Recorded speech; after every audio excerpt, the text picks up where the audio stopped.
The first question has been asked by the Honorable B.L. Abrams. The Honorable, the Deputy President.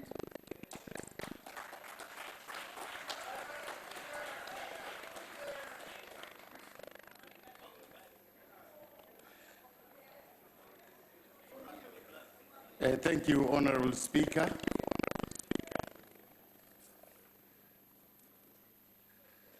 The response to the first question,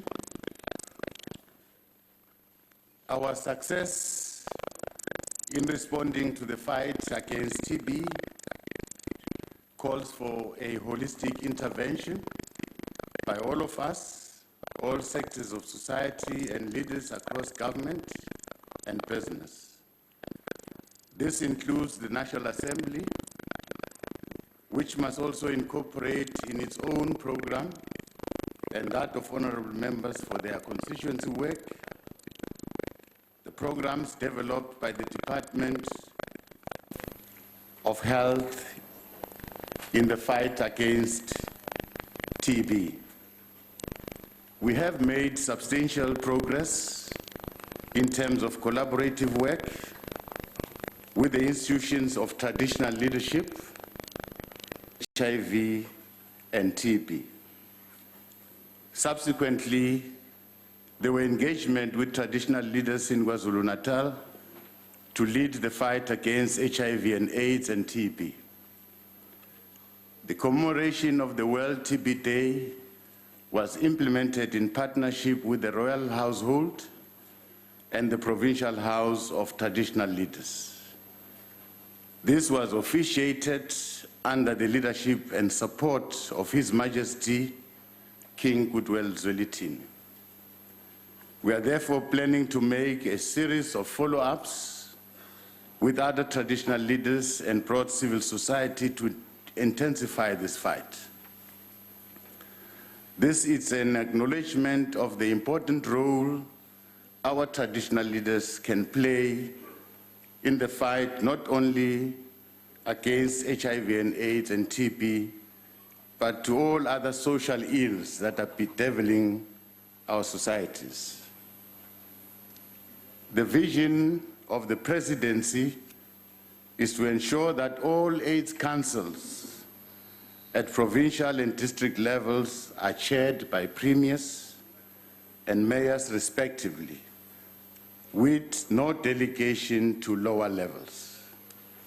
This is meant to strengthen leadership at other levels beyond the national sphere, where this has been much more visible and coherent.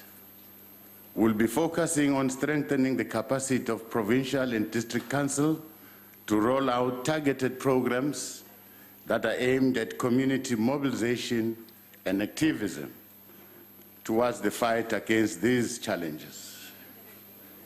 As part of planning and implementation process, the premiers and mayors will be expected to sign off their provincial and district plans, which will be guiding the framework for the implementation of various initiatives.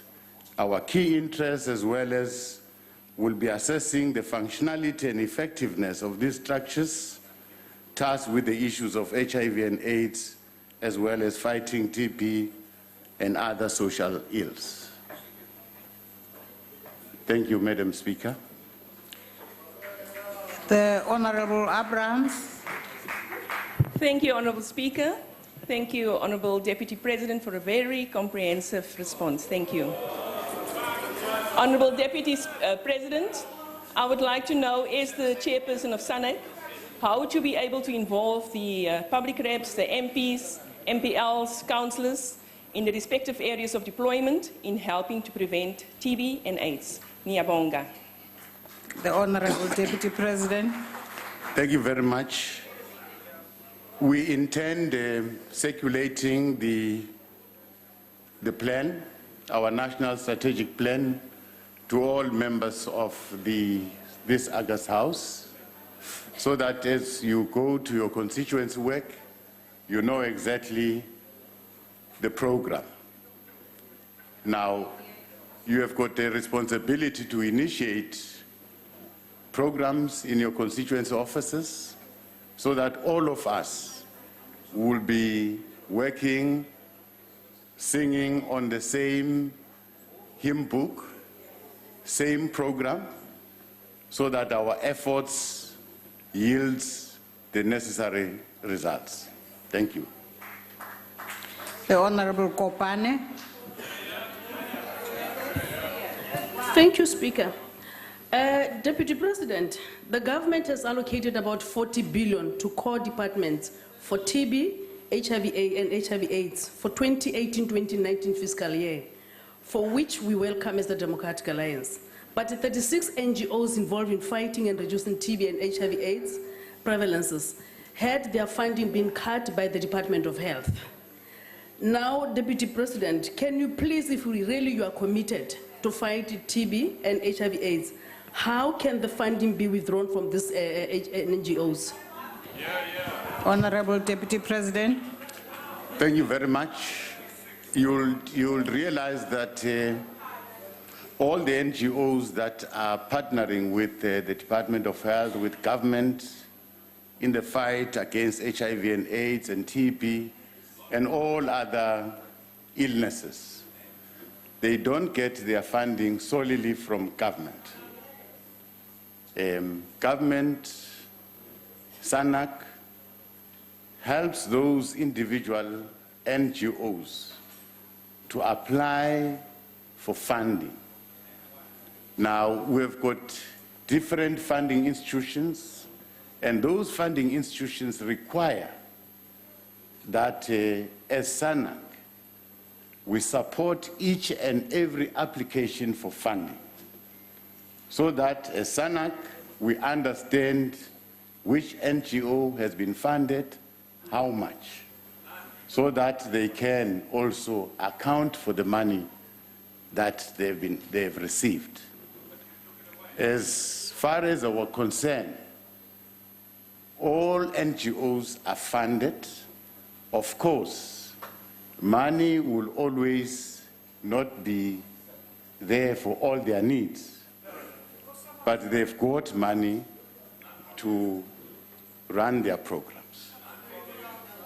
Like all of us, our needs are beyond our resources. Thank you. The Honorable Sheikh Imam.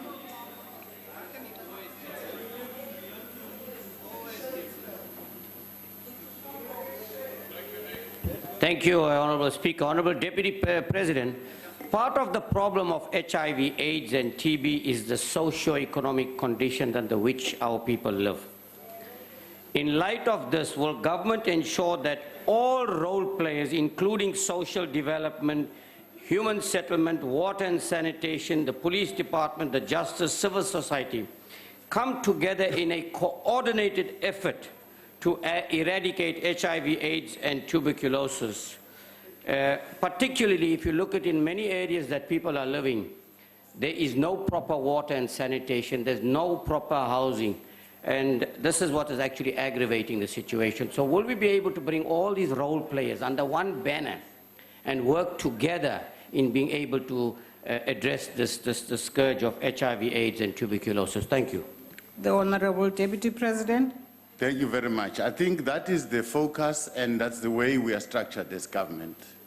You will understand that before we talk about the AIDS Council, the National AIDS Council, that council is supported by the Inter-ministerial committee, which consists of more than 10 departments. Of course, we can't have the entire government, all ministers focusing on HIV and AIDS and TB.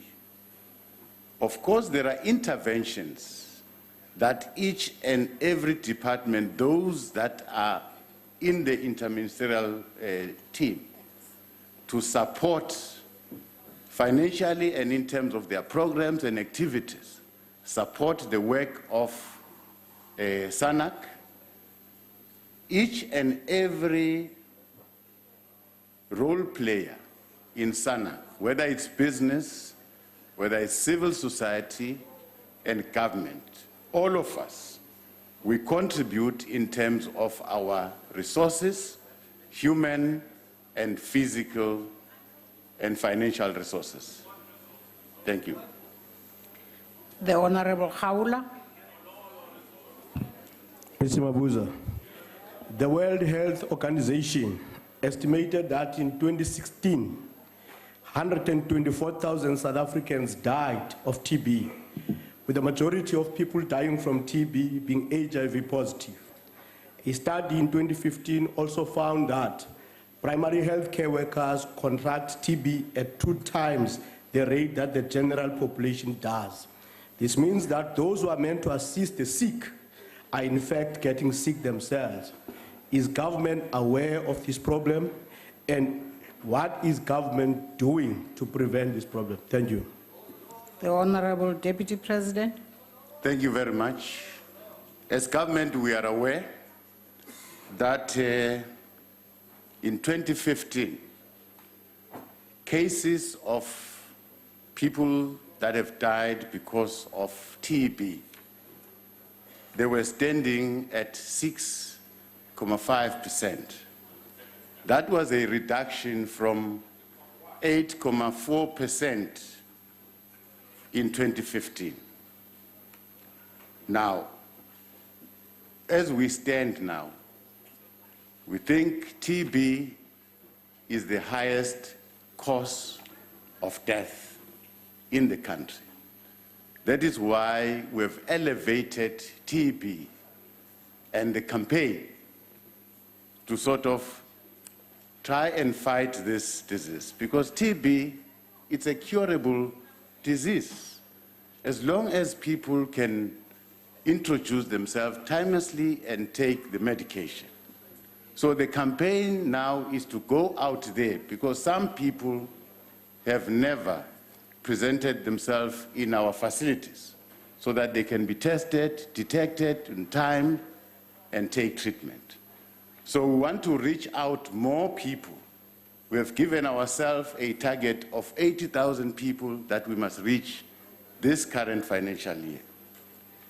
We are aware that TB is a cause for many of our deaths.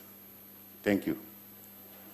We now come to question number 14, asked by the Honorable Mbabama.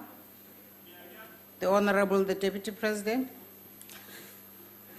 Thank you once again, Honorable Speaker. On land tenure, members will be aware that Section 25.6 of the Constitution makes provision that a person or a community whose tenure of land is legally insecure as a result of past racially discriminatory laws or practices is entitled, to the extent provided by an Act of Parliament, either to tenure which is legally secure or comparatively redress. This issue of security of tenure flows from sometimes mistaken views that land under the traditional leadership is owned by traditional leaders, which is a false view. In terms of customs, it is the people who own the land. Traditional leaders are only custodians of the people's land. Because of these perceptions and at times conflicting views on who has the right of ownership on such land between traditional leaders and ordinary people, government then is seeking to address this issue in a manner that gives certainty and removes any possibility of unwarranted conflict and distortions. In this regard, the Department of Rural Development and Land Reform has published the Communal Land Tenure Bill for public comment, and the department is still considering those comments, and I'm sure at the right time this will come to this Honorable House. The Communal Land Tenure Bill provides for the transfer of ownership of communal land to communities that occupy such land. The bill further provides for the transfer of ownership of residential portions that are currently occupied by community members to such community members. In other words, communities will have title deeds for their communal land, and members of communities will have title deeds for their residential or business portions.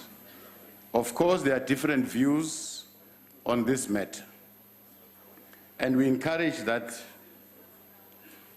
mature engagement continue in a manner that builds our country, the alignment of thought and approach in order to produce the necessary cohesion. The bottom line is that the land belongs to the people. Through this bill, we must see it as a process that is part of our intervention as a country in conclusively dealing with the land question in a manner that leads to the development of all our people and not for the exploitation of our customary rights of the people to their land for unscrupulous ends. Thank you, Honorable Speaker. The Honorable Mbabama. Thank you, Madam Speaker. Mr. Mabuza, former President Motlanthe said, and I quote, "Yintoni, yintoni." Order, honorable members, order. Why do you hate black women as the ANC? Order, honorable members, let the honorable member finish a supplementary question. Point of order, Chair. Chair, point of order. Honorable Deputy President, can you just take your seat so you are not standing all the time? What's the point of order, honorable member? Chairperson, with respect and the manner in which we have to refer to the office of the Deputy President as a Deputy President of the country. Therefore, I want to insist that the honorable members should address the Deputy President as the Deputy President. We know for a fact that we have Mr. Mabuza. No, honorable member, that's not a point of order, really. And there's nothing unparliamentary about the way the honorable member called the Deputy President. Please proceed, Honorable Mbabama. Mr. Mabuza, in one of his recent speeches, former President Motlanthe said, and I quote, "The people had high hopes that the ANC would liberate them from the confines of the homeland system." He further said the majority of traditional leaders are acting as village tin-point dictators. What is government's stance on giving title deeds to rural residents under traditional leadership? Because government has had 23 years to do it. When are you going to do it? The Honorable, the Deputy President. Well, I thought I've tried to answer that question. Let me repeat.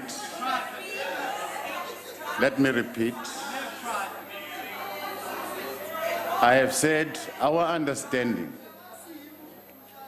as a country is that the land under the custodianship of traditional leaders belongs to the people. Now, the bill that is coming before you seeks to enforce that.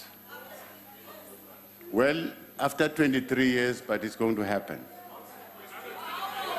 And you'll have an opportunity as this August House to reflect on the recommendations of the panel that was instituted by the Speakers Forum to evaluate all the legislations and the impact we've made. Legislations where there are gaps, where we need to fix. Now, that report, I'm sure at one stage, you will have an opportunity to deliberate on that report, because it's a report that was meant for your ears and your eyes. Thank you very much. The Honorable Smith. Deputy President,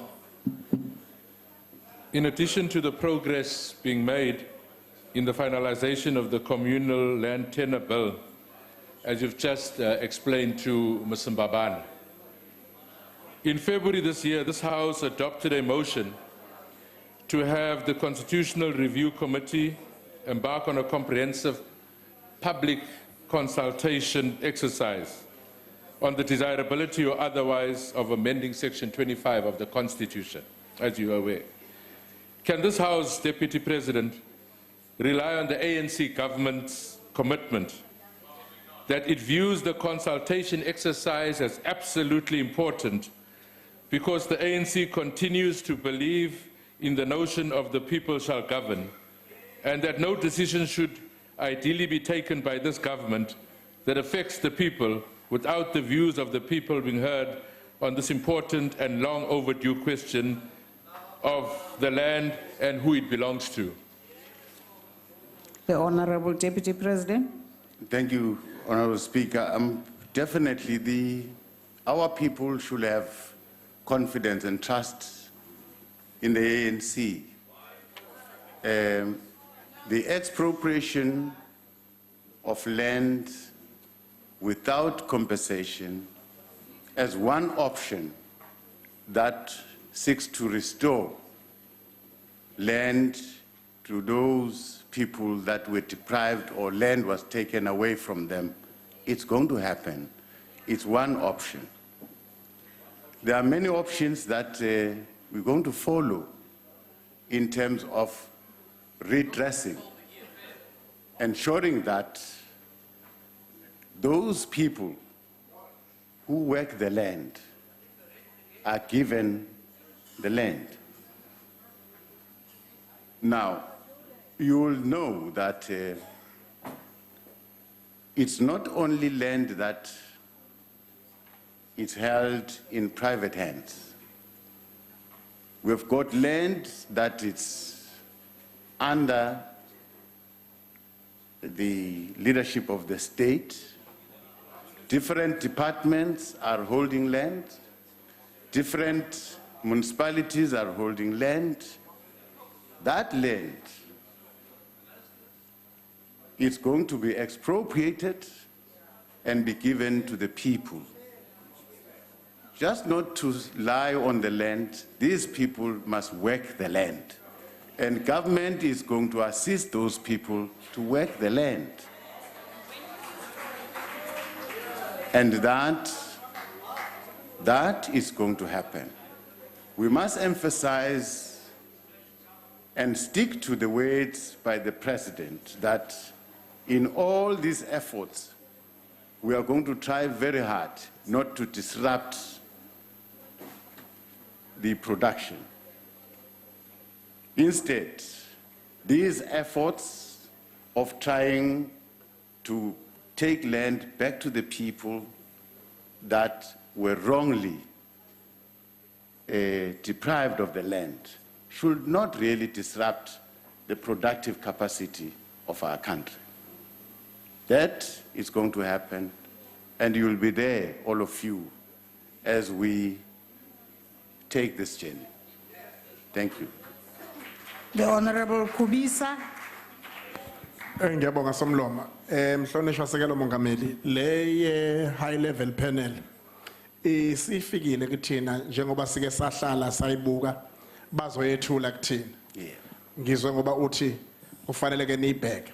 Kodwa okunye ngikubonile ngeveke edlule ngeke ngabona amakhosi abaholi bomdabu bebiza isithangami sabe indaba. Bethi okunye ipanel yakwenza yayenza ithangami zabe emadolobheni okuningi abakwazi abazilutho nje ayifikanga kubona izethulo sezaphuma kungafika kubona manje lolu daba baluzwa nje emoyeni bafunda ngale maphepheni ngabe Sekela Somlomo yini engenziwa ukuba kulungiswe lo daba labetha amaholo bomdaba abazilutho ngale high level report? Honorable Deputy President. Ngibonge. Sekela Mongameli. Ngizwile ke nami leyo ndaba ukuthi amakhosi ahlangene asho ukuthi akajabulanga ngendlela izinto zenzeka ngayo. Manje ke sizimisela ukuthi sibize umhlangano ophuthumayo nawo amakhosi sixoxisane ngale ndaba kanye nezinye indaba ezithinta umhlaba, ngoba thina nabo kufanele sizwane ngendlela kufanele sihambe. Ngangishilo futhi uma ngihlangana nesilo samabandla wonke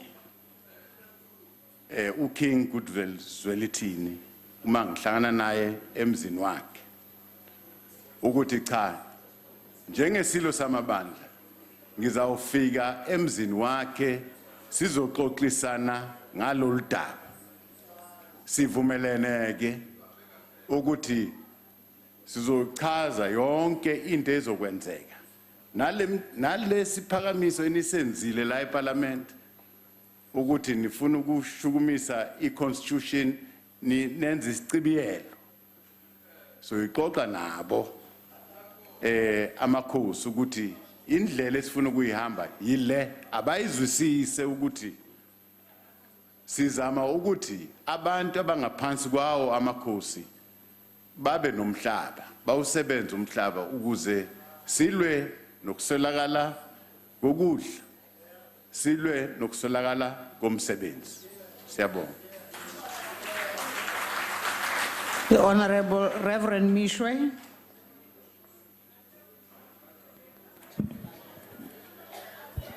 Thank you, Speaker. Deputy President, it is clear from the findings of the high-level panel report that for the most part, the main source of anger among landless people is not Section 25 of the Constitution, as some claim, but rather it is due to corruption among government officials that has resulted in both land restitution and redistribution going to unknown people and not those whose names are on claim forms and applications. As some of the corrupt officials and politicians may still be involved in processing those claim forms and applications, what is government going to ensure that the landless and poor people who have applied, rightfully so, for their land, are provided with direct ownership of land, with title deeds of that land, and not the corrupt officials who have the capacity to bribe corrupt officials and politicians? Thank you. The Honorable Deputy President. Thank you very much. I'm sure in the next 2 weeks, 3 weeks, the President of the country will announce a panel that would take forward all the land question, all the land issues and challenges. But of course, we are mindful of the issues raised in the report, alleging that there were instances of corruption in the process of restituting land back to the people. And those will be investigated. That is an opportunity that will tell us how much land has been given back to the people, at what cost, what were the processes followed, how many claims are still left behind, and what is the total cost of those claims. Now, for us to move forward, we need to make a thorough audit of what has happened and what needs to happen. That will guide our way forward as we proceed with this land question. Thank you very much. We now come to question number 15, asked by the Honorable Dunjwa. The Honorable Deputy President. Thank you, Honorable Speaker. Under the leadership of the new CEO and with the support of the Board of Trustees of SANAC, SANAC remains a national institution which all of us as South Africans must rally around this body in order to collectively respond to HIV and AIDS, tuberculosis, and all sexually transmitted infections. According to us, the Council is in good standing with a functional board of trustees, which has ensured good governance as evidenced by the 4 successive clean audits. Since the appointment of the new trustees and the CEO, the trustees and the management team have worked hard to ensure that all aspects of good governance are in place so that the funds entrusted to SANAC are properly managed and accounted for. All relevant policies to manage people, funds, and risk are in place and should give South Africans the assurance that SANAC has the capacity to fulfill its mandate.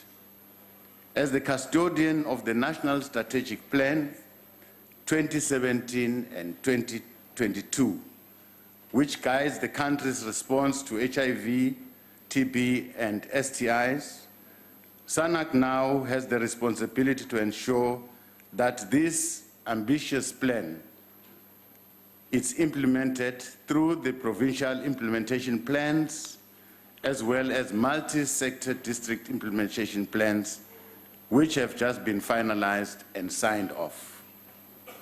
As chairperson of SANAC, the team that I'm heading is looking forward to working with all key stakeholders and leaders at all levels to ensure that we reach our goal of a generation free of HIV by 2030. SANAC is at the center of all our national efforts to contain and reverse the spread of HIV and AIDS. The CEO's role is to provide visionary leadership in driving the country's prevention revolution against the backdrop of approximately 270,000 people who are newly infected with HIV and AIDS every year. It is crucial to prioritize and upscale prevention in the same way we deal with HIV and AIDS and TB treatment. Our renewed focus on prevention will assist in ensuring that almost 48 million South Africans who are HIV negative remain so, with more babies born HIV free. As CEO of SANAC, Dr. Buthelez's major task is therefore to assist all of us to win this fight against HIV and AIDS and keep people negative from infections. We do appreciate that the pace of decline in new infection is not fast enough the way we want it. The reality is that over the years, we have not put adequate attention to prevention. SANAC will have to take major strides to address this. That is why the National Strategic Plan for HIV, TB, and STIs has placed prevention as the first goal, with the bold target of reducing new infections by more than 60% and cutting TB incidences at least by 30%. SANAC, however, cannot do this alone. Each and every South African has a role to play, and I urge all of us to throw our support behind our National AIDS Council, the new CEO and his team, as we push this new prevention revolution forward. Thank you very much. The Honorable Tunjwa. Thank you, Speaker. Thank you, Comrade Deputy President.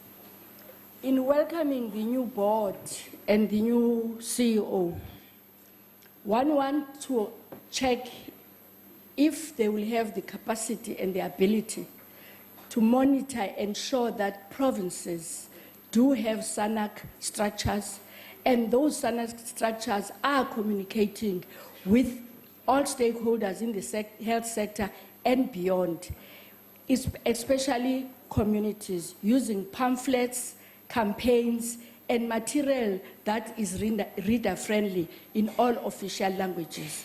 And how often will that happen per annum? I thank you. The Honorable Deputy President. Thank you very much. I don't think it is the responsibility of the new board and the CEO alone to ensure that there are structures at a provincial level, district level, local level. It is my responsibility as chairperson to ensure that these structures are there, and therefore we're going to take a program very soon to visit all our provinces. And I'm going to ensure that these structures are there and help provinces to form those structures. I'm going to help districts to form those structures. I'm going to help mayors to form those structures. For now, I have received reports in black and white to say these structures are there. They've put together their plan. Now, it's for us to meet with those structures and interrogate the plan and ensure that the plan is achievable and how often we sit together and measure progress. Thank you very much. The Honorable Singh. Thank you, Honorable Speaker. Honorable Deputy President, in an earlier answer you said that the responsibility of awareness lies on all of us, members of parliament, mayors, etc., etc. Yet, Honorable Deputy President, out of 400 of us in this parliament, there are probably only 3 or 4 of us that wear these AIDS badges religiously to create this awareness. And I think this is something that should be done by all of us as members of parliament to start off with. Now, Honorable Deputy President, my question is that South Africa has the highest epidemic in the world, with 7.1 million people, it being reported, that currently live with HIV and AIDS. In 2016, an estimated 320,000 children from age 0 to 14 were living with HIV in South Africa. Yet it was only 55% who were on treatment. What is going to be done by SANAC and yourself as the head of SANAC, Honorable President, to ensure that all children living with HIV are treated? Thank you. The Honorable Deputy President. Now, the campaign that we're going to launch now in June, the wellness campaign, the objective behind that campaign is to ensure that we get our people screened once more, those who have not been screened, so that we can enlist them in our treatment, we can ensure that they take treatment. So the very fact that you are reading the statistic to say 7.1 million people have been diagnosed to have HIV and AIDS, it's a good thing. It should not be viewed as a bad thing, because it's an indication that as South Africans, we are taking this very serious. We are presenting ourselves for screening, and we are taking treatment. We need to encourage our people to take this treatment religiously so that we reduce more infections. That is why SANAC has taken a view that let us not really deal with the problem when it has occurred. Let us put more energy and emphasis on prevention so that there's less resources, less efforts for treatment. And I'm sure all of us are going to take this message very serious so that we really deal with our behavior and how we want to fight this scourge. It is up to us. This depends highly on how we behave and how collectively we want to fight this. That is why I'm always putting this emphasis that we can't put this responsibility solely on this body, SANAC, and the role players that are there. It should be our responsibility, all of us, because it is about how we behave, how we conduct ourselves on a daily basis. Thank you. The Honorable Haula. Madam Speaker, Deputy President, the AIDS program and research. I must say, you don't look like Haula. However, I see that your name is after his, so you may go ahead because you come from the same party. Kaula is my brother. Well, the AIDS program and research in South Africa reports that there are about 2,000 new infections of HIV, particularly on women and young girls. Yes. And the manifestation of gender-based violence against women is multifold. And it looks like men have declared war on women. Now I want to understand from you, as if though the fight against HIV and AIDS has been won and done, what strategy is in place, not only to deal with the attitude of men towards women and how they relate with them, but to deal with the mindset of men in order to impact positively on the gendered nature of new HIV and AIDS infection going forward? The Honorable Deputy President. Thank you very much. I'm sure you'll recall in the past, the former Deputy President, who's now President of the country, speaking about blessers, sugar daddies. Now, this, it's behind the problem that you have mentioned. If you realize more young girls are getting infected. Now, the campaign now is to try and take awareness to that group, to that level of young people who are getting abused by older men with money, with resources, abusing their poverty. That is why we are seeing the infection. And SANAC, under the leadership of the then Deputy President, raised this matter for all of us. And now we're seeing this matter on stats. Now we are reading about it, but it has been a problem that has been there. And it requires all of us to deal with this problem. I'm happy that a few provinces like KZN, like the Eastern Cape, they've got groups of girls that have organized themselves to take this campaign forward, to make aware some young girls about this problem, that they should not expose themselves for this abuse, because at the end of the day, they are the ones that are getting infected. So this is a problem. It's part of the campaign, and we're going to organize and sensitize young women. Of course, the attitude of men must change. It must change, especially older men. Older men, and I'm not very sure about ourselves here, how we behave.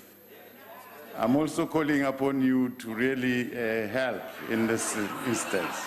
You must help. Thank you very much. The Honorable Sheikh Imam.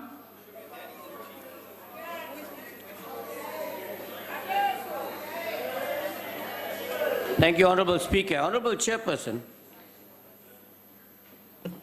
Honorable Deputy President, now Something came up in the Truth and Reconciliation Commission, which seemed to have been ignored. Now, we must admit and agree that South Africa, in terms of its health sector, is quite developed in Africa. But like Honorable Singh said, we've got 7 million people affected. There are serious allegations that HIV could have been created by men to reduce the black population, particularly South Africa, to take control of our minerals and things. Now, in your Truth and Reconciliation Commission, this matter came up and there was evidence to that effect. Together with the fact that Walter Basson and his biological weapons and the dirty game that they were playing, will government consider through SANAC to look into that matter so that we as the South Africans will know for sure that indeed it was either created or it was not? Because there is evidence to that effect. There are many, many allegations to that effect. And I have had many calls from people that were part of the Truth and Reconciliation Commission after I mentioned that previously. Thank you. The Honorable Deputy President. Thank you very much. I can see now that the honorable member is thinking aloud now. You're thinking aloud. Well, if you want my advice, I would say let's focus on the problem. It's one thing to say what is the cause and where is this problem coming from, but this problem on a daily basis is destroying the nation. Now, all our efforts probably should go towards preventing and curing this. If we can, let's find a cure for this virus. I'm not going to agree and I'm not going to dismiss your speculations, but I'm saying let's focus on dealing with the problem. Thank you very much. We now come to question number 6.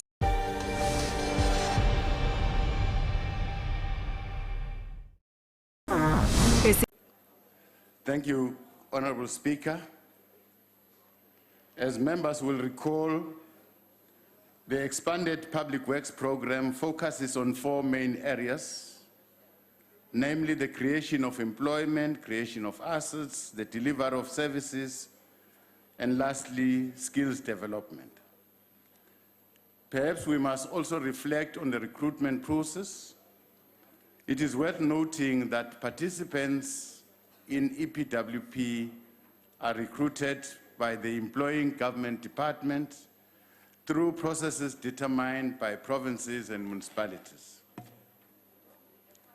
For those participants who are trained through funds that are sourced by the Department of Public Works, the skills level requirements are determined by the sector education and training authorities as per the National Qualification Framework. However, for government departments, they select the required skills level that the EPWP intervention provides training on. The types of skills training in a particular project will largely depend on the skills required for that specific project.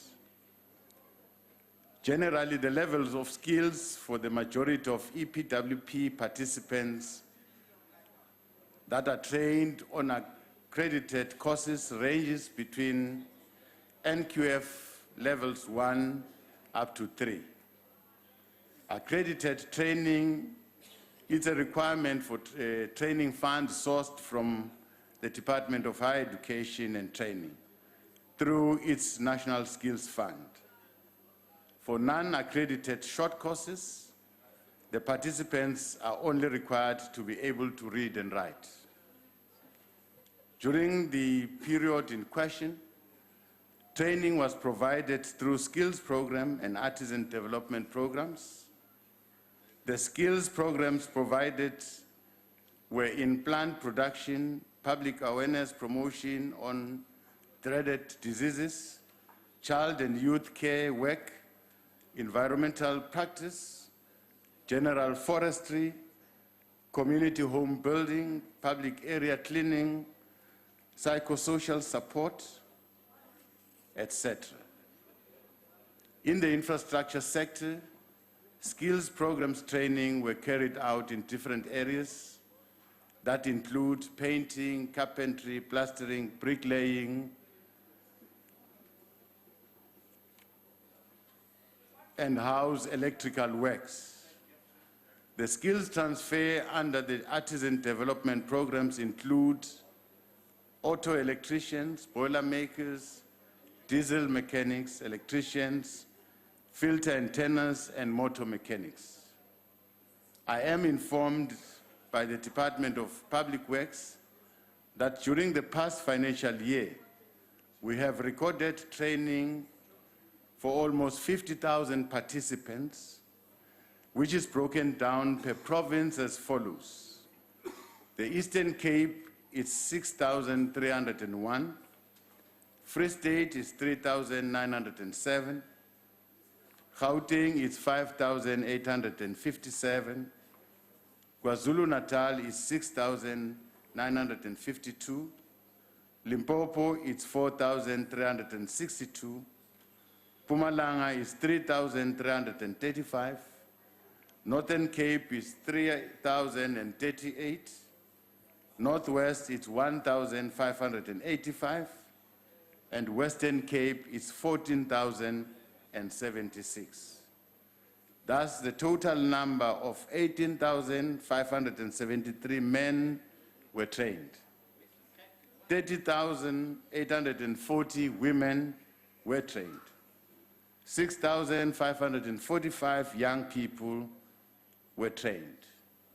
And out of that number, 788 people were people living with disabilities. The training covered more than 300 focus areas. In terms of skills development, these figures might look positive. However, one of the critical issues beyond these processes is the proper placement of those that have undergone training in gainful employment or entrepreneurship development. Despite these recorded numbers that are contributing in reducing poverty and unemployment, there's still a need to review, streamline, and enhance the performance impact of all public employment interventions.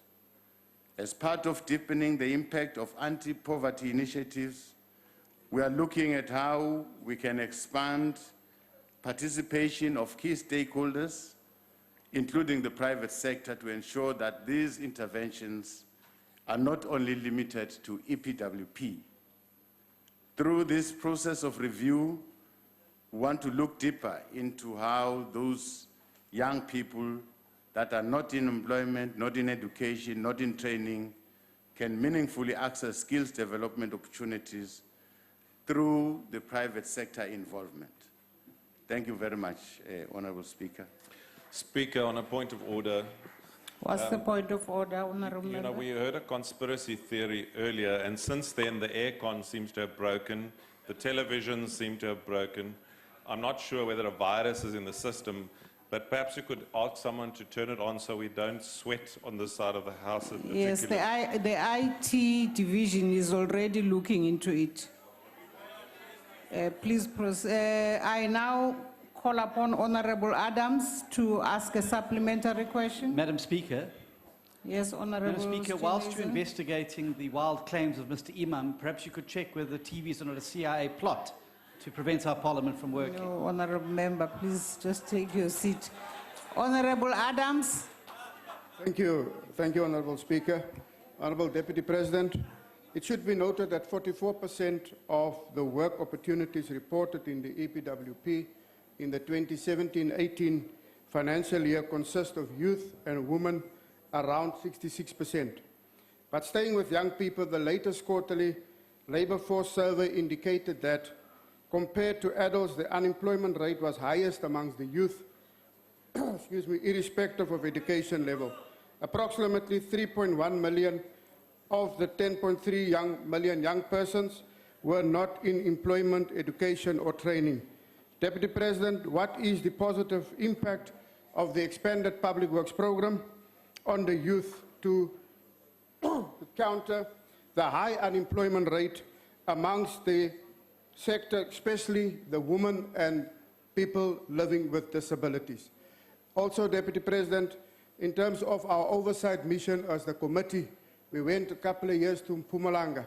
Now, the Mpumalanga Economic Development has taken those people that were on an internship in public works and they've created and give them stable and long-term sustainable unemployment. Don't you think that all government departments should be able to do that? Thank you.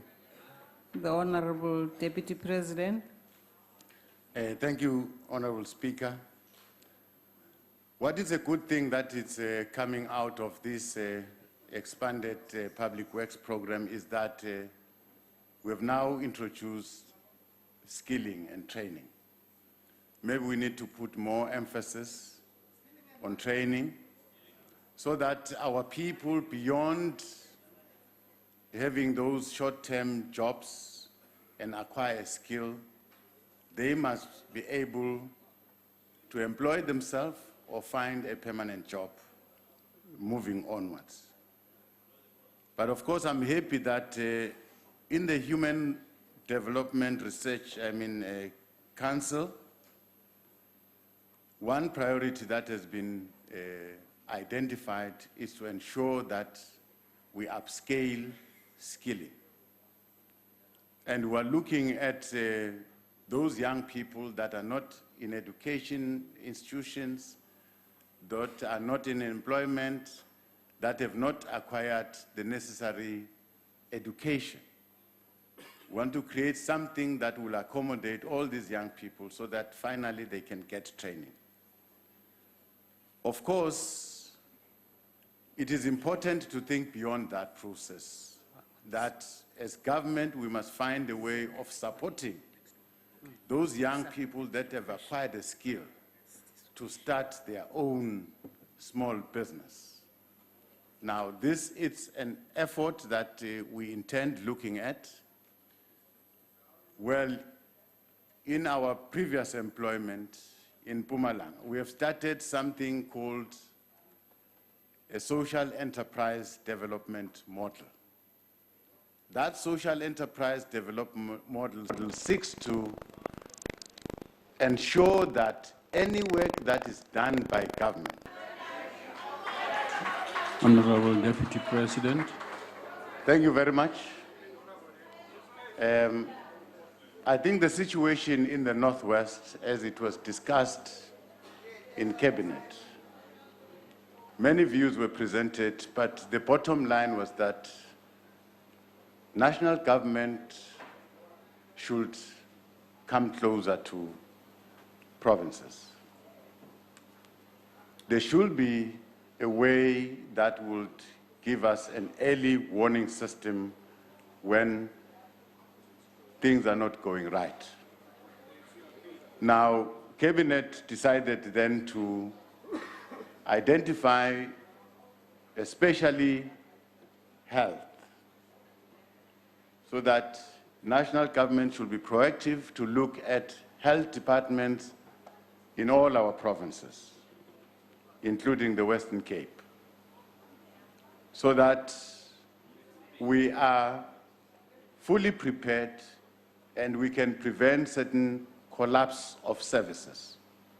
We intervene timelessly. So probably the Free State will fall into that category. We're not going to witch hunt, but where there is a collapse of services, definitely in the interest of the people, government must intervene, irregardless who is involved. Now, in the Northwest, the decision to place the entire government under Section 100, either A or B, it's an indication that some governance systems have collapsed. Now, that has been, it's not a speculation, It's not a speculation, it's evidence that was detected by the team that was sent there. Now, government had to really do something in the interest of the people. So I'm quite satisfied about the intervention government has made. And of course, you'll realize that the president of the country and the president of the ANC had a discussion with the premier to say, in the interest of the people, I think as premier, you have to step aside so that we try and fix this thing. And the premier accepted. And we want to thank the premier for recognizing the will of the people. Because we hear all of us not on our own. We represent the people. And if people are showing some dissatisfaction about our leadership, we must step aside. That's it. It's not. Let me help you again. I'm going to be patient with you, and I'm going to say, please don't disturb me. I won't say shut up. I won't say that. But I'm saying, a team was sent there. Point of order. Yes. The Honourable Minister of Small Business Development has just screamed across the heart, "Shut up, little boy." I would suggest to you that that is unparliamentary, as has been ruled before, and she must withdraw that.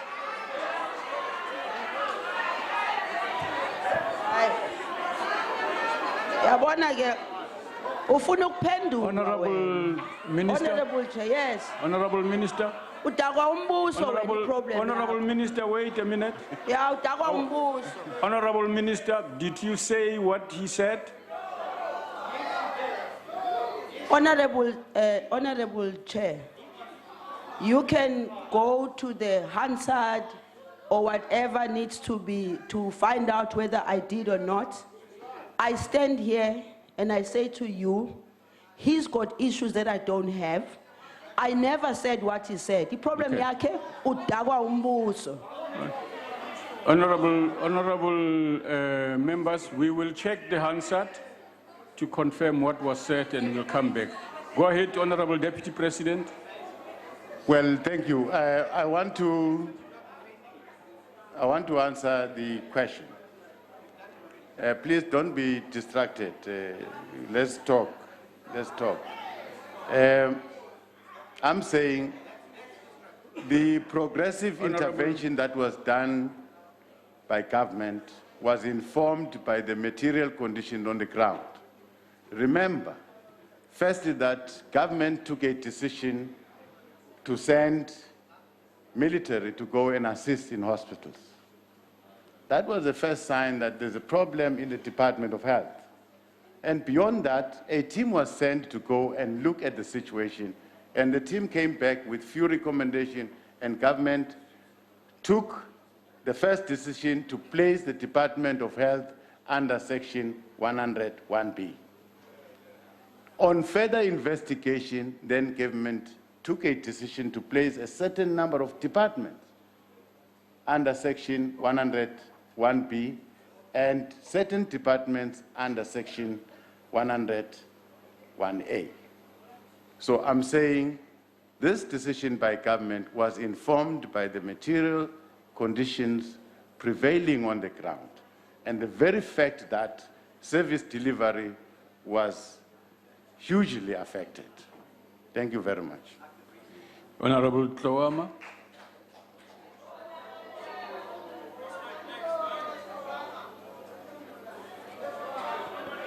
Thank you, Honourable Deputy Speaker. Honourable Deputy President. Honourable Deputy President, what is happening in the Northwest, it is a political armed robbery. What guarantees do we have that Northwest will not be handed over to another faction of thieves? By the way, did you excuse yourself when the cabinet took a decision to place Northwest under administration? Because Mr. Maumapulu is your own twin by deeds. Otherwise, this process will be like thieves chasing thieves.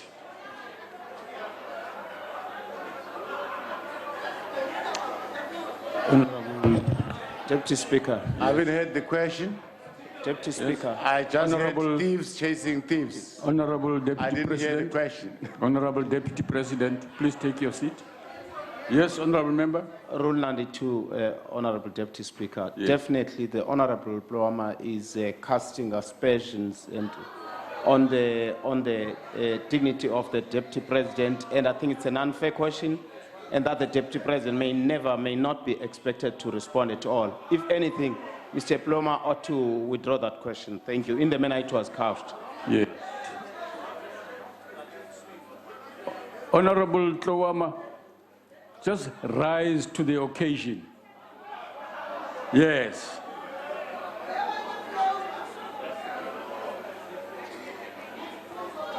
I'm listening, DP. No. The DP is sitting. It's me asking you to rise to the occasion. The language you use has crossed the boundary of acceptability. Honorable DP, this is National Assembly, not an occasion. Not what? It's a National Assembly, not an occasion. What I was saying is that... No. Honorable Member, I didn't ask you to repeat yourself. I asked you to withdraw your remarks that have correctly been identified as crossing the boundaries of acceptability. No, Honorable DP, I said... Honorable Member, I didn't ask you to repeat yourself. I said withdraw. What to withdraw? Yes.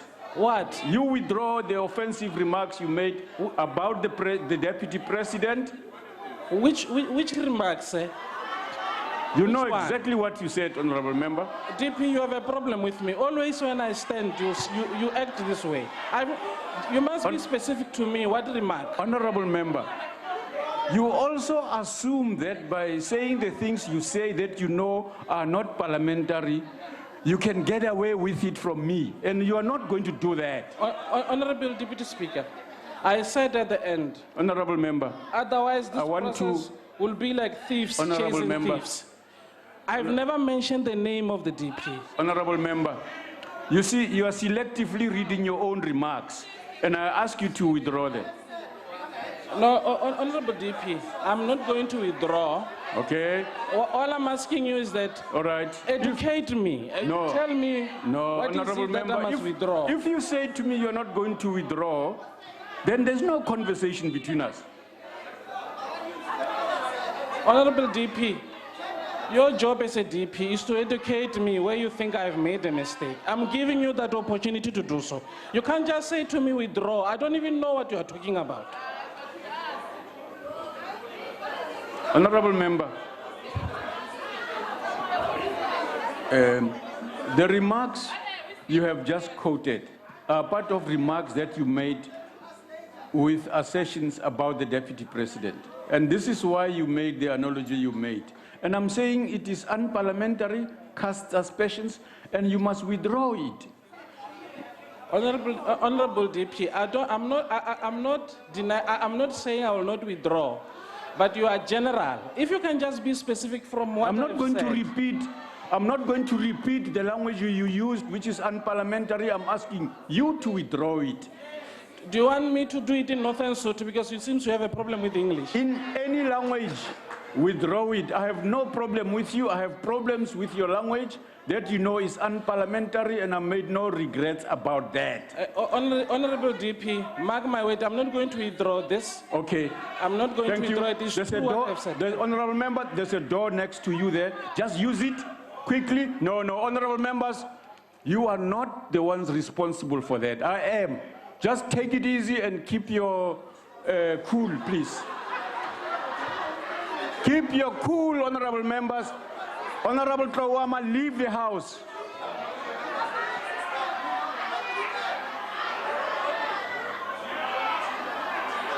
Order, honorable members, order. Honorable Sitole, it's your turn, sir. I'm sorry, Deputy Honourable Speaker. Deputy Speaker. Yes, Honorable Steenhuisen. May I address you in terms of Rule 26, if I may? Yes. Deputy Speaker, Rule 26 says that you've got to act fairly and impartially and apply the rules of the House with due regard to the participation of all members of the House. And I want to ask you, sir, given the ruling that you've just made, why does an ANC minister like Honourable Zulu get away with what she does, but members of the opposition are constantly chased out of the House? This is a violation of the rules of Parliament. Okay, And you're take not order, acting Deputy fairly. Speaker. She can say what she likes, but Order, anyone in the Deputy opposition Speaker. can't say what they Honorable member. Order, Deputy Speaker. No, honorable members, can you hold on? I'm speaking now. And when the presiding officer speaks, you take your seat. Honorable Stasian, you are misrepresenting the truth. In the first place, I asked the minister whether she said that. It is usual in the House when the minister, as she did, said she didn't say it, that I must check Hansard. That's fair. I asked him to withdraw his language. What did you want me to do differently? I'm acting fairly and according to the rules. I will, of course, chase her out if it proves out to be right. I'm not going to do it because you say it, Honorable Steenhuisen. I'm acting fairly and so on. Let's proceed, honorable members. Honorable Stolle. No, it's non-existent story you are painting there, honorable member. It's a figment of your imagination. Go ahead, Honorable Stolle. Honorable Deputy Speaker. Order, Honorable Steenhuisen. And please, can you allow the House to proceed without you constantly heckling? Kubeka Baba. Thank you very much, Honorable Deputy Speaker. It's Ngwezi, not Sitole. I'm sorry. Sorry? Honorable Deputy President, the IFP welcomes the implementation of Section 100 of the Constitution in the Northwest. But our concern is that when the events that has taken place in the Northwest recently happened, there were early warning signs. Political parties have warned national government that there are problems in the Northwest. I mean, whistleblowers have warned this House, and the national government did not listen. Now, again, Honorable David President, we are warning you in this House that there are problems in the Free State, there are problems in KwaZulu-Natal. Are you still going to wait? Are you still going to wait for people to damage properties in those provinces for you to implement Honorable any member, investigation your time or has Section expired. 100? Honorable Deputy President. Thank you very much. I want to take that warning serious. But the warning must be explicit. Please, can you do that? I don't say do it here, but I want to hear that warning so that I take you serious. You see, next day you will say, I warned you. But that was the only way to say, I'm warning you. Tell me this and this and this and this is going to happen. Put it in writing. You can give it to me. That is a warning that probably I will take. Thank you. Thank you. Honorable Speaker, may I address you? Yes. May I address you, Honorable Speaker? Yes, Honorable Member. Honorable Deputy President, with due respect, the Auditor General has released... No. Honorable Member. No. We haven't adopted a different rule so far. You've asked your question. It's been responded to. Sorry. No. Honorable Kubisa. Oh, Kathleen, I guess to learn. Honorable Hlengwa, I can hear you loudly from where you are sitting. Give us some space. There's a member on the podium who would like to respond to members' questions. No, thank you very much. Thank you very much, Deputy Speaker. Thank you. Honorable Deputy President, there have been reports in the media and in the public domain about the state of health in Northwest. For instance, it was said that women who had given birth were caused to sleep in one bed, and there was no cleaning material at all. Do you think that this situation will be urgently attended to, with the intervention that has been made? Deputy President. Definitely, definitely, and you'll be aware that the Minister of Health has been there physically himself, visiting hospitals, seeing the conditions and the way patients are in those institutions. So definitely we're going to respond. Probably it will need extraordinary measures. In fact, even outside the capacity of Northwest to deal with these problems. But we're not just going to go there and see this problem, observe them, note them. These problems are there to be resolved for the sake of our people. Thank you. Thank you. Honorable members, we go to question 18, asked by Honorable Mente to the Deputy President. Excuse me, Deputy Chair. Yes. I'm going to do the follow-up question for Honorable Mente. Okay, thank you. That's giving us notice. That's fine. Thank you. Honorable Deputy President. Thank you, Deputy Speaker. The diagnosis of HIV is made using a rapid diagnostic test which comprises 2 points of care diagnostic tests. The first test is followed by a second test using a test kit produced by different manufacturers as a confirmatory test. The use of 2 rapid tests obviates the need to send blood to a laboratory far away for testing.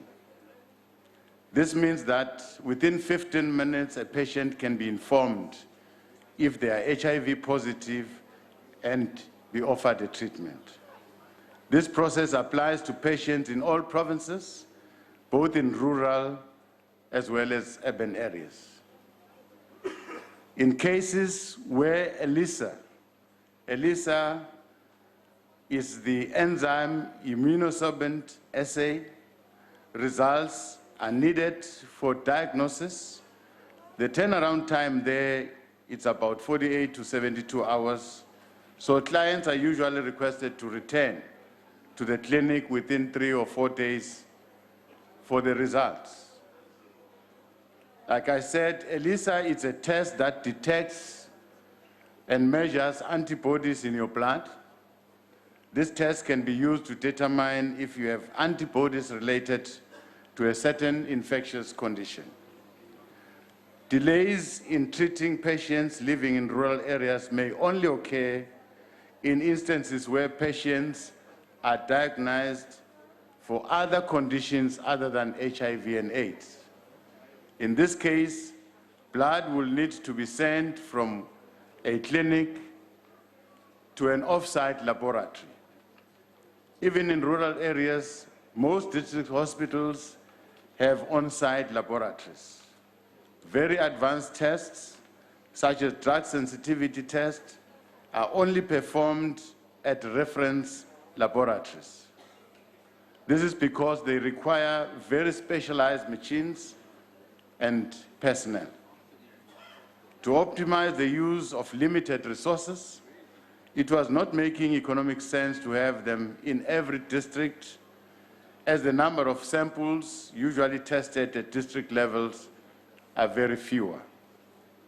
When it is necessary for bloods to be sent to laboratories far away from the health facilities, which is usually a clinic, blood specimens are collected daily from the facility, transported by vehicles to laboratories, and the results is sent back to the referring health facility. This process does not take time and does require that a patient come back in less than 72 hours. That is 3 or 4 days. However, this is not the case for the diagnosis of HIV as it is described above. The test kits, you get your results there and there. Of course, much more still needs to be done to improve efficiencies in the provision of treatment Where there are challenges within the provision of drugs, we will welcome that honourable member highlight such specific areas so that as chairperson of SANAC, we can attend to such issues urgently so that lives of the affected people are saved as speedily as possible. Having said that, I must point out that our struggle should be more on prevention so that we deal with the incidences of new infections. In actual fact, in the last SANAC Inter-ministerial Committee meeting, there was agreement that an increased focus should be placed on prevention to reduce new infection. All of us have a role to play in this regard. We are confident that we'll be effectively dealing with any prevalent challenges if we can focus on prevention. Thank you very much. Thank you. Honorable Paulson. Thank you, Deputy Speaker. Deputy President, I hear you, but there's a huge disparity because students at higher education institutions continue to face high levels of HIV infection. And the difference between a higher education institution in a rural area and in an urban area is that the higher education institution in the urban area has easier access to testing and better facilities to do the testing and a quicker response, and it's, in fact, in most cases, in fact, in all cases, it's right on campus. But what about the FET colleges, especially those in rural areas that do not have these facilities and would have to leave campus and would probably delay, and the sooner HIV is detected, the better. So what are we doing to address that particular issue? Deputy President. Well, the question was that there's a time lapse, there's delay. A person will present himself or herself, blood will be taken, and it will take long for the results to come back. And we're sort of differentiating the two, that for HIV and AIDS testing, that is done on the spot. 15 minutes is enough, you'll be knowing your results.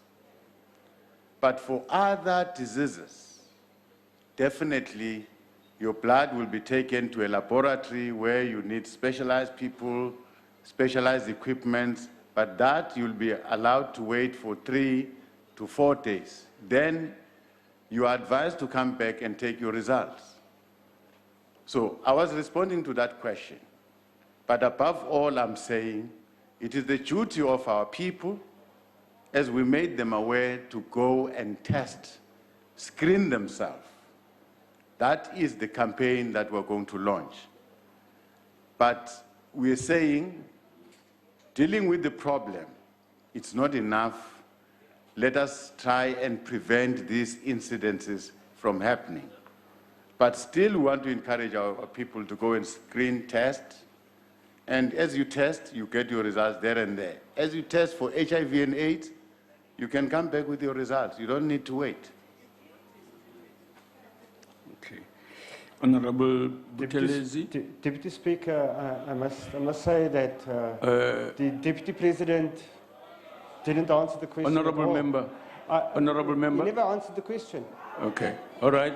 All right. Honorable Member, take your seat. We've heard you. Yes. It's a follow-up question, Deputy Speaker. Sorry. Honorable Member is the next one. We'll follow that up. Well, yes. I'm happy to engage to answer the question. Honorable Buthelezi. And now, if the Deputy Speaker can allow us. Okay. But if not, we It's can. been very nice. Take a seat, Honorable Member. The Deputy President will respond later. Honorable Hlengwa, please go ahead. We can't allow that. Thank you very much, Honorable. No, I've said so. Deputy Speaker.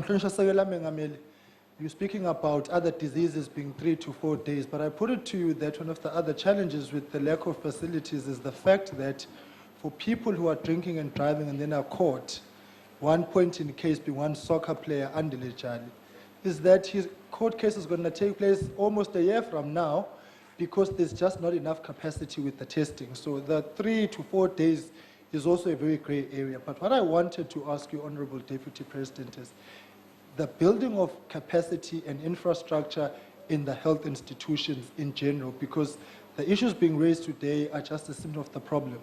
Look at KZN, for example. The oncology department has collapsed in the whole province because there's no resource and infrastructure. So the question then becomes, what are the practical steps being taken to ensure that our hospitals and health institutions are fully functional, fully resourced, so that they can actually stomach the demand which is there, so that our patients can receive the quality healthcare that we desire? Your time is Thank expired. you. Honorable Deputy President.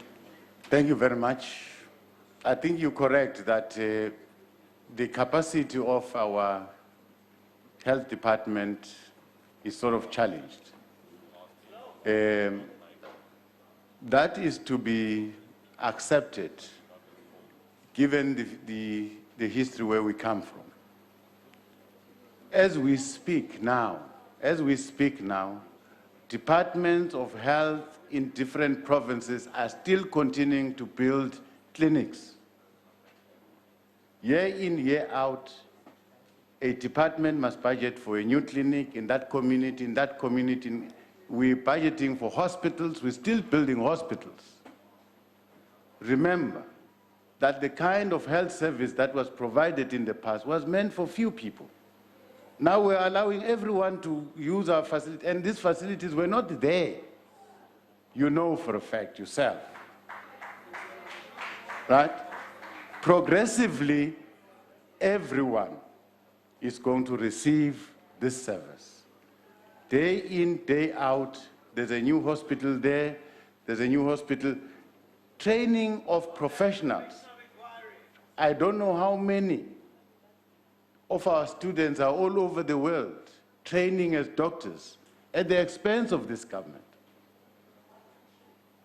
Now, there is a complaint now that there's a shortage of doctors. We're quite aware of that. Hence, there's an effort of this government to send people outside to go and study and train as doctors. A number of them have returned back, qualified, they are in our institution, but it's still not enough. So the damage that was done in this country is very huge. You can't take it for granted that overnight it can just be resolved. It's good that probably you are sitting on the other side, you are in opposition to this government of the ANC, but the truth, me and you, who grew up in rural areas, you know it very well, where we come from. Thank you very much. Honorable Mahlalela.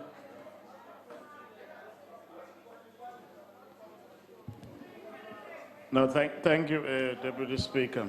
Honorable members, you can't be throwing at each other that language. You're out of order in the first place. There's a member speaking there, and you're cross-firing here. It's out of order. Order, order, I didn't invite it. Please, go ahead, honorable member. No, thank you very much, Deputy Speaker. Deputy President, beside the challenges that the Honorable Deputy President has reflected upon, recent research has shown that there are other barriers to men testing, such as their reluctance to test because of the misguided notion of seeing health facilities being women's place, as well as their unwillingness to be queuing outside testing facilities. Are there any plans by government to address this perception by men?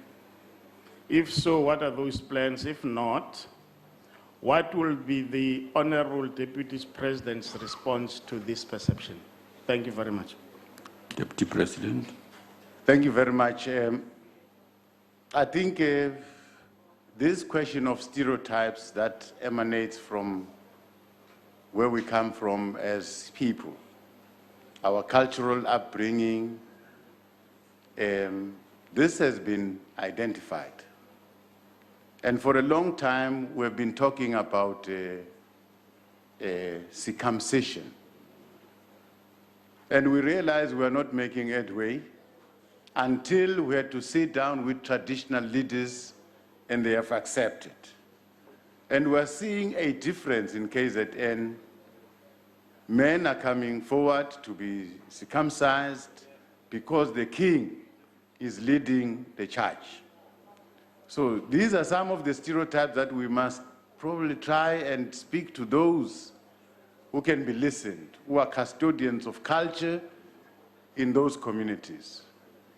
The very fact that the department, SANAC, has identified the role of traditional leaders, partnering with traditional leaders, in a sense, seeks to deal with those stereotypes that emanate from where we come from as people and our beliefs. I don't know whether I've assisted the honorable member. Yeah. Honorable Wilson, don't invite him, Deputy President. Honorable Wilson. Thank you, Chair. Deputy President, our hospitals and clinics are well known for having massive shortages of medicine and crucial medical equipment. It was recently revealed that at least 18 clinics and hospitals in Limpopo were with HIV testing kits after months of shortages of the HIV diagnostics. Now, a rape victim only has a 72-hour chance to prevent themselves from getting infected with HIV and for them to access the post-exposure prophylaxis. But they have to be tested. The reality is that rape survivors cannot get preventative treatment because of the shortage of HIV testing kits. What is the reason for clinics having such shortages of HIV testing kits? And why is this government not monitoring it properly? What will be done by this government to ensure that it no longer fails our citizens and ensures that all clinics and hospitals are fully stocked with HIV testing kits and other medical supplies? You cannot keep failing the people. Thank you. Yeah. Deputy President. Thank you very much. We'll try and investigate that because each and every day we're told in that hospital, in that clinic, there's no medication. We do a follow-up only to find that there is medication. So I'm interested, really, not to really dismiss this question. Beyond this meeting, we want to follow these few clinics that you're speaking about where there are no testing kits. It must be followed because it will defeat this campaign that we want to take. If we're saying we want to take this campaign, people must present themselves to screen, and we don't have the facilities and the testing kits, we're defeating ourselves. So it's important to ensure that we have those testing kits if we are to succeed to get our people to screen. So what I'm trying to say, if we can get that information about those clinics that don't have and frequently get run out of these kits, we want to understand why. It will help us to detect the problem so that as we roll out this campaign, our institutions should be ready to handle the people that will present themselves there. Thank you. Honorable members, that concludes questions to the Deputy President. I do wish to state that Honorable Paulson, specifically to you, if you still feel that in what the Deputy President said here, your question has not been answered, please supply it in writing. He will definitely respond to it. I thank the Deputy President. Thank you, sir. The Secretary will read the 9th to the 11th order together. Consideration of report of Portfolio Committee on Labour on Basic Conditions of Employment Amendment Bill. Consideration of report of Portfolio Committee on Labour on National Minimum Wage Bill. Consideration of report of Portfolio Committee on Labour Relations Amendment Bill. I now recognize the Honorable Chief Whip of the Majority Party. Honorable Chair, I move that all the reports be adopted by this House as one. Thank you. The motion is that the reports be adopted. Are there any objections? No objections. There being an objection, I now put the question. Those in favor will say aye. And those against, no. I think the ayes have it. Chair, please note the objection of the DA. Thank you. Okay, we'll note the objection of the DA. The EFF would like to make a declaration. No. There's a debate, there's no declaration here. No, the EFF wants to make a declaration, Chair. No. Order, honorable members. What?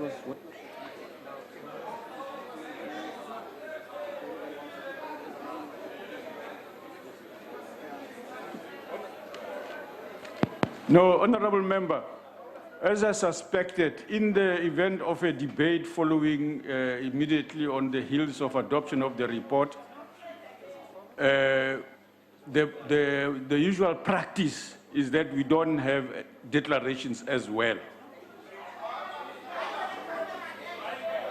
Chair. So let's move to the next one here. Chair, Debate, the EFF would like to make a declaration as per the rules.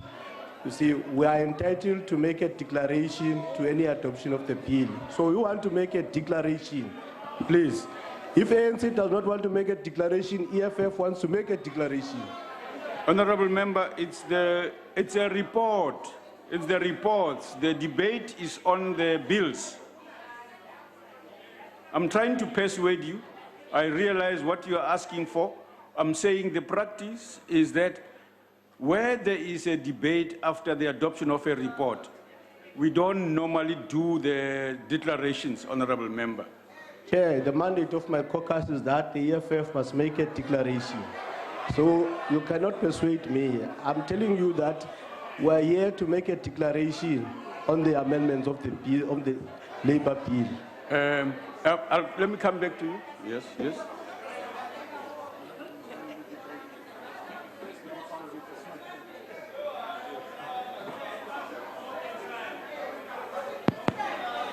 Honorable Khawula, I'd like to persuade you to do your declaration in the debate. Please. I'm making that call for reasons that the bills are going to be debated. So on the report, I request you that you take that. You're going to add time. Sorry? You're going to add our time. The practice is that the allocation of time is as usual. Yes, as you understand it, sir. It will not be end. Can we proceed, please? Let's move on. Thank you very much, sir. Please accept my ruling. I plead with you. Yes, okay. The secretary will read the, where is this now? The secretary will read the 12th to 14th orders together.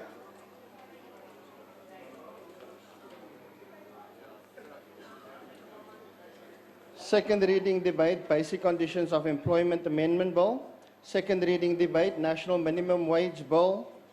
Second reading debate, Labour Relations Amendment Bill. The Honourable the Minister of Labour.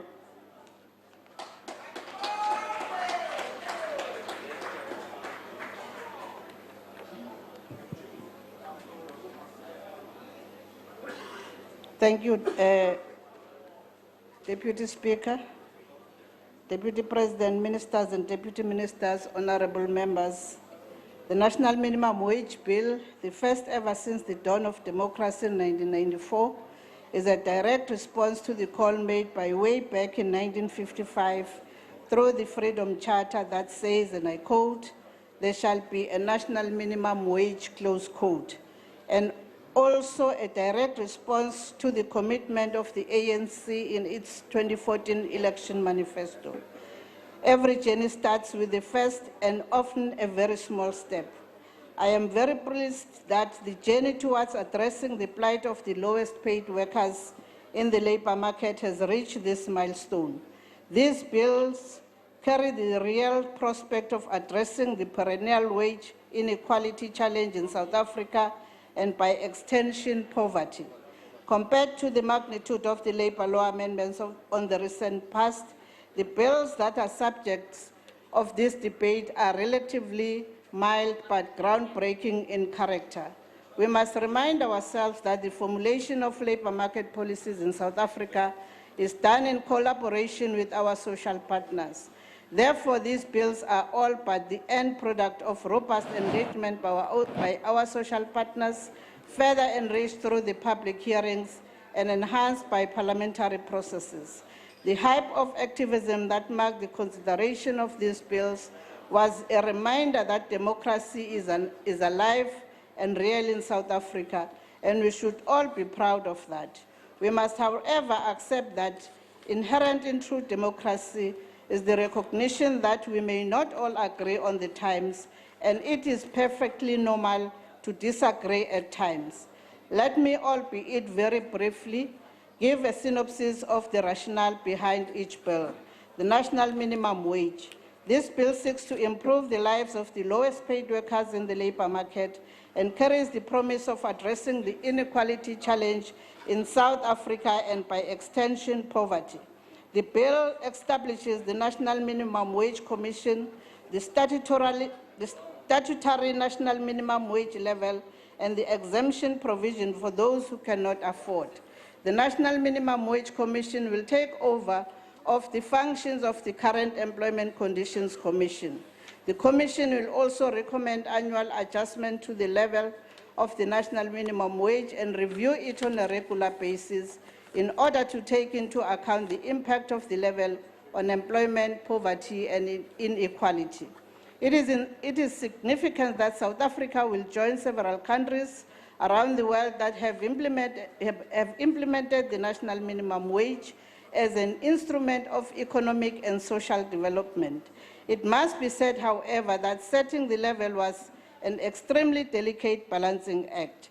In order to demonstrate flexibility, provisions for businesses that may be unable to afford the national minimum wage to apply for exemption are included.